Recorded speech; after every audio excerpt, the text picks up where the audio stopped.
right. Hi, everyone. I'm Katie. And as Jen said, my talk is going to be on some significant changes we've seen with North Korea's cyber operations over the last few years, specifically what appears to be the emergence of a new type of CNO framework that is able to blend different mission areas, espionage, criminal, and destructive. So as most of us in this room know, over the last decade, North Korea has been steadily advancing their CNO capabilities, and perhaps most visibly so through the volume of operations we've seen, but also the unique groups that are able to conduct these operations. So in the early days, we tracked a lot of this activity under two adversaries. The first is silent CHOLLIMA. This is a very capable adversary that can conduct espionage, destructive, and criminal operations, and is probably most well known for its attacks against South Korea back in like 2013, the Dark Soul activity. The second group is Velvet CHOLLIMA. This is another very capable adversary that can also conduct espionage, criminal, and destructive operations, and is most well known for its activity against South Korea's Korea Hydro Nuclear Power Plant in 2014. So around 2013 into 2014, we see the emergence of a new group. This group is Ricochet CHOLLIMA. They are primarily espionage focused, specifically against South Korean entities involved in humanitarian efforts, Korea Peninsula policy issues. Then around 2014 going into 2015, we see two more groups emerge. The first one is Stardust CHOLLIMA, and this is an interesting one. This one almost primarily focuses on criminal operations, those large-scale currency theft operations against the global financial sector. And then Labyrinth CHOLLIMA. This one is another espionage group that when they first hit the scene, they were also primarily focused on South Korea, government, military technology. So we start to see some of these major shifts around 2015, specifically with tooling. In 2015, all five of these groups really started to advance their CNO capability. They started to really get their own unique tool sets and arsenal and their missions that appeared unique to them. Then around 2017, we saw another big shift. This was in the target scope. Whereas before, we started to see some of these newer groups have very set target scopes, mostly within South Korea. We now start to see a much broader focus across the globe. We also start to see these groups starting to blend operations. Whereas once before, an operation would be solely focused on espionage, we started to see components being put in that would also support criminal or currency theft, and we also started to see destructive components being blended in as well. So I think the next question that you're going to ask is, what's really driving these changes? Well, I think there's three primary drivers here, and the first one is policy shift.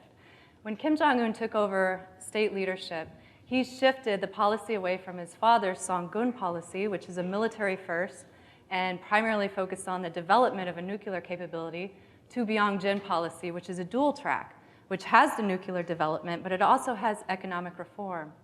Then in April of 2018, Kim Jong-un announced that the nuclear development side of the Byung-jin policy had largely been fulfilled, and that North Korea was now going to shift all of its focus under an economy-first policy. This was further pushed in 2016 with the creation of the National Economic Development Strategy for North Korea. This is an aggressive 5-year strategy, and it outlines sectors that are critical to being able to bolster North Korea's economy, to really modernize these key sectors that they think are key to get their economy back up and running. The second driver is economic sanctions. Many of us know North Korea their economy has been crippled under economic sanctions for the last decades. This has really forced the North Korean state to rethink how they generate currency. It's also forced them to look at the resources that they do have and to be able to effectively allocate them as they need be. And I think this is one of the primary drivers why we are seeing these hybrid blended operations. And the third final driver is reorganization. Kim Jong-un has made significant steps in trying to reorganize the state governing body. And I think the biggest one was in 2016 when he dissolved the National Defense Commission, which under his father was primarily focused on a defense policy, and he replaced that with the State Affairs Commission. The State Affairs Commission focuses on all matters that are important to national security. So you're going to have your economy and your currency generation as primary issues, just like defense. So with these drivers in place, computer network operations really started to become a new avenue for them it started to become what Kim Jong-un himself has stated, an all-purpose sword to support North Korea's goals. So let's take a look at what those motivations look like. The first one is espionage, and this is no surprise for a state-sponsored framework. The espionage operations that we see are traditional. They do support national security, they support defense, but we also see these operations aimed at sectors that would have information to also support those economic reforms that I talked about. We also see espionage operations aimed more at an internal state function, such as tracking. We see these operations going after journalists and media within South Korea, as well as possible defectors or people working with humanitarian efforts that would support those defectors. And we see all 5 CHOLLIMA groups support this mission. The second mission is criminal. Now this one's pretty rare for targeted intrusion adversaries, and I think one that is fairly unique to North Korea's framework. What we've seen under the criminal mission has not only been those large-scale currency theft operations aimed at likely supporting the state, but we're also starting to see lower-scale currency theft operations within each of the groups themselves. And it's possible that these aren't aimed at supporting the state, but are actually a mechanism for self-funding for the groups themselves. We see 4 CHOLLIMA adversaries that can now support this mission. The third is destructive. We do continue to see North Korean adversaries develop and deploy destructive tooling within their operations, specifically in VR wipers. 4 CHOLLIMAs now have this capability. So let's take a quick look at what that means, because I think there's been some significant changes with that destructive tooling and how they are being deployed. So prior to 2015, most of the operations that we saw that used destructive tooling had a primary purpose aimed at sabotage. These were large scale, they were going after networks, they wanted to be seen, and they wanted to put that power projection out there. However, after 2015, we did continue to see the development and deployment of these tools. However, they were being used in a much different way. They were now being used to support espionage and criminal operations, and this was likely in order to provide obfuscation, to cover up their tools, cover up their tracks, or as a diversion tactic so they could get in quickly and get out, and network defenders would be looking at something else.